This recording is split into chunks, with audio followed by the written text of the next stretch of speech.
झूठ का कि वहां रोक लिया, ना हमने किसी पुलिस ने कहा। माननीय अध्यक्ष जी, ना हमारी जानकारी में है, ये कोई भी आ सकता है। हर बार एक नया झूठ आएगा, नया झूठ लेकर के आते हैं लोग। विपक्ष के झूठ से उब चुके हैं। कभी कुछ कह देंगे का संविधान को खतरा हो गया, कभी कह देंगे ईवीएम हैक कर ली, कभी कह देंगे वोट चोरी हो गया, वो और कुछ नहीं हुआ, अगर अरेस्ट कर लिए, ले कमाल कर दिया, जमीन हद हो गया। ऐसा भी होता है कोई अगर अरेस्ट कर लिया है। नए से नया सगुफा लेकर के आते हैं। जो हमारा छछरौली प्रताप नगर है, छछरौली की जो खसरा नंबर है 125, 152 और 134, उसकी जमीन का लक्ष्मण जी मालिकाना हक 1887 से लेकर के अब तक सरकार के पास रहा है। माननीय अध्यक्ष जी, केवल तकनीकी आधार पर इन परिवारों को असुरक्षित छोड़ देना हमारी सरकार का ये दायित्व है, न तो न्याय संगत है और न मानवीय है। माननीय अध्यक्ष जी, मैं आज आपके माध्यम से इस महान सदन को छछरौली गांव की जो भूमि है, इतने पुराने कब्जे को देखते हुए सैकड़ों वर्षों से वो उस पर बसे हुए हैं,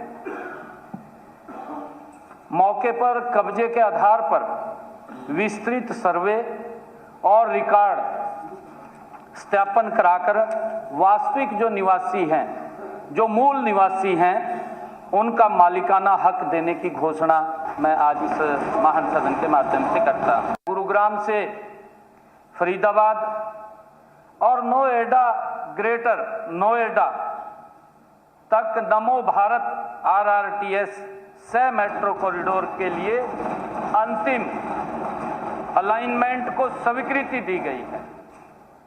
माननीय अध्यक्ष जी, इसकी DPR का अंतिम रूप देने के लिए भारत सरकार की एजेंसी NCRTC को निर्देशित किए गए हैं।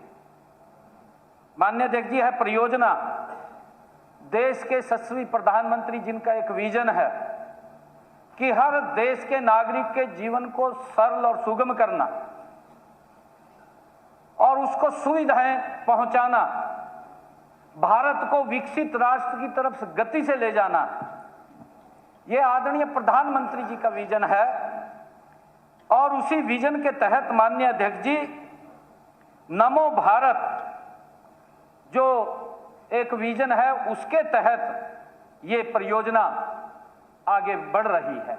विपक्ष लगातार जो अच्छे काम होते हैं उनको सुनने का मादा नहीं है, कहीं ना कहीं झूठ फैला करके और झूठ बोल करके वो गुमराह करने का काम प्रदेश के लोगों को कर रहा है। आज भी स्थिति आपके सामने है माननीय अध्यक्ष जी, अभी कोई इतना बड़ा विषय भी नहीं था, हमारी तो जानकारी में भी नहीं है जो ये बात कह रहे हैं। कहाँ से इन्होंने फोटो में तरवा ली, क्योंकि हर जो प्रमुख लोग हैं उनके पास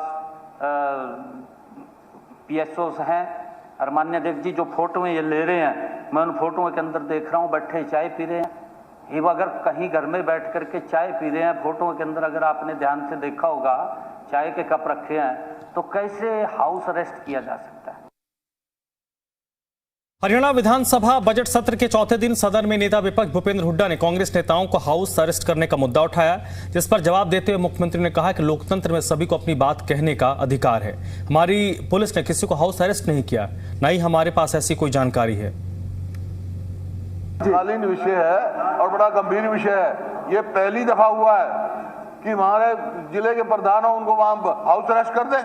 कैसे होगा ये देश, कैसे चलेगा? अध्यक्ष महोदय, ये कोई ऑर्डिनरी काम नहीं है और इमरजेंसी में नहीं हुआ ऐसा। हम देखेंगे, हम मिनिस्टरों के घेराव करेंगे। कैसे जानते हैं चीफ मिनिस्टर को यहाँ से नहीं निकल देंगे विधानसभा में? हाँ भाई, निकल बाहर। ऐसे कर रहे हो हमारे जिला के अध्यक्षों को आप। अध्यक्ष महोदय, मैं चाहता हूं सरकार जवाब दे कि इनके आदेश से है या आप सर अपने आप आदेश कर रहे हैं? मैं देखता हूं सर को जवाब दे। लोकतंत्र है, लोकतंत्र में हर व्यक्ति को अपनी बात कहने का अधिकार है। कल आपने भी कहा था,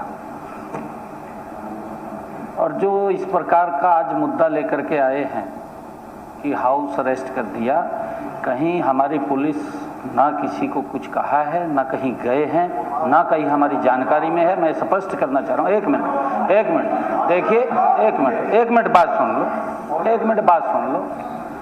देखिए, लोकतंत्र के अंदर माननीय अध्यक्ष जी, विपक्ष और का ये दायित्व बनता है, अगर सरकार का कोई विषय है तो उसको उठाए, प्रदर्शन करे। मैंने कल भी ये कहा था, क्योंकि यहाँ पर माननीय हाई कोर्ट है। माननीय हाई कोर्ट ने, हमें तो नहीं मालूम है, उन्होंने संज्ञान ले लिया, सड़क जाम हुई। मैंने कहा भी इसके लिए सरकार ने, चंडीगढ़ प्रशासन ने एक रिजर्व किया हुआ है 25 सेक्टर में। मान लिया जा अगर किसी के अंदर ज्यादा झूठ का गवार खड़े हो गया, वो वहां जाकर निकाल ले। यहाँ क्यों इसको जाम करा? वहां निकाल सकता है जाकर के। अगर ज्यादा झूठ आपके अंदर है भी, सरकार के खिलाफ कुछ बोलना है, वहां जाकर बोल लो।